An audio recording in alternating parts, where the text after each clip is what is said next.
Salam sejahtera dalam kasih Yesus bagi Bapak, Ibu, dan anak-anak, keluarga Kristen yang diberkati oleh Tuhan.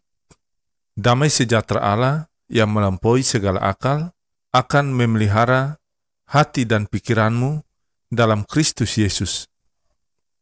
Keluarga yang terkasih dalam Tuhan, sebelum kita membaca firman Tuhan dan mendengar santapan harian keluarga di hari ini, mari kita berdoa. Ya Bapa firman yang hidup, kami mohon, bantulah kami dalam memahami apa yang Bapa kehendaki dan rencanakan dalam diri kami melalui firman Tuhan saat ini, sehingga menjadi pedoman bagi diri kami, baik dalam kami melihat, kami bertindak sesuai dengan kehendak-Mu. Amin. Pembacaan firman Tuhan di hari ini terambil dari Kitab Mazmur pasal 35 ayat 11 sampai ayat yang ke-16. Beginilah bunyi sabda firman Tuhan. Saksi-saksi yang gemar kekerasan bangkit berdiri. Apa yang tidak kuketahui, itulah yang mereka tuntut daripadaku. Mereka membalas kebaikanku dengan kejahatan. Perasaan bulus mencekam aku, tetapi aku, ketika mereka sakit, aku memakai pakaian kabung. Aku menyiksa diriku dengan berpuasa, dan doaku kembali timbul dalam dadaku. Seolah-olah temanku atau saudaraku yang sakit. Demikianlah aku berlaku seperti orang yang berkeluh kesah karena kematian ibu. Demikianlah aku tunduk dengan pakaian kabung. Tetapi ketika aku tersandung jatuh, bersukacitalah mereka dan berkerumun melawan aku. Orang-orang asing yang tidak kukenal menista aku dengan tidak henti-hentinya. Dengan fasik mereka mengolok-olok terus, menggertakkan giginya terhadap aku. Demikianlah firman Tuhan di saat ini.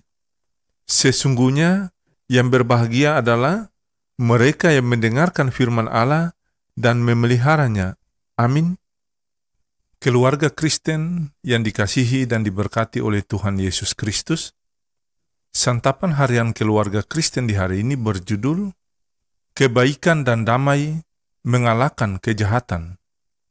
Keluargaku yang terkasih dalam Tuhan Yesus, sangat tidak menyenangkan ketika kita selalu melakukan hal yang baik kepada seseorang, tetapi tanpa alasan mereka merancangkan kejahatan dan kecelakaan atas hidup kita. Ibarat pepatah yang mengatakan, air susu dibalas dengan air tuba. Daud pernah mengalami hal seperti itu ketika orang-orang yang selama ini diperlakukan baik olehnya justru membalasnya dengan berbagai perbuatan jahat. Mereka ingin mencabut nyawanya, merencanakan kecelakaan baginya, tanpa alasan menjebaknya, menistanya terus-menerus, mengolok-oloknya, memusuhinya tanpa sebab, dan menipunya. Padahal Daud tidak tahu apa kesalahan yang telah ia perbuat, sebab selama ini ia selalu berlaku baik, mendoakan dan menolong mereka ketika dalam penderitaan, bahkan memperlakukan mereka seperti saudara sendiri. Keluarga yang terkasih dalam Tuhan, karena perbuatan jahat yang tanpa alasan itu, Daud merasa hidupnya telah dihancurkan. Tetapi dalam ketidakpengertiannya atas kejahatan yang dialaminya, dan ia merasa dihianati karena perbuatan baiknya dibalas dengan kejahatan. Ia memilih untuk menyerahkan semuanya kepada Allah karena ia sadar pembalasan bukanlah haknya, melainkan hak Tuhan. Bapak, Ibu, dan anak-anak yang diberkati oleh Tuhan Yesus, ketika Daud memilih untuk tidak membalas kejahatan orang-orang itu, bukan berarti ia kalah melainkan percaya kepada kemahakuasaan Tuhan yang sanggup memberi keadilan baginya. Keluarga Kristen yang dikasihi Tuhan, ada kalanya dalam hidup ini kita mengalami situasi seperti ini. Orang-orang di sekitar kita bisa berbuat jahat dan menyakiti kita tanpa alasan. Tetapi percayalah bahwa kita mempunyai Tuhan yang adil, yang melihat semua ketidakadilan dan ketidakbenaran yang kita alami.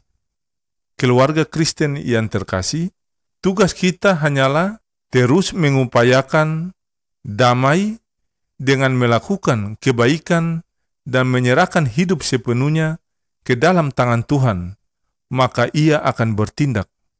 Ya Tuhan, berilah kami kesanggupan untuk tidak membalas kejahatan dengan kejahatan, tetapi dengan kebaikan.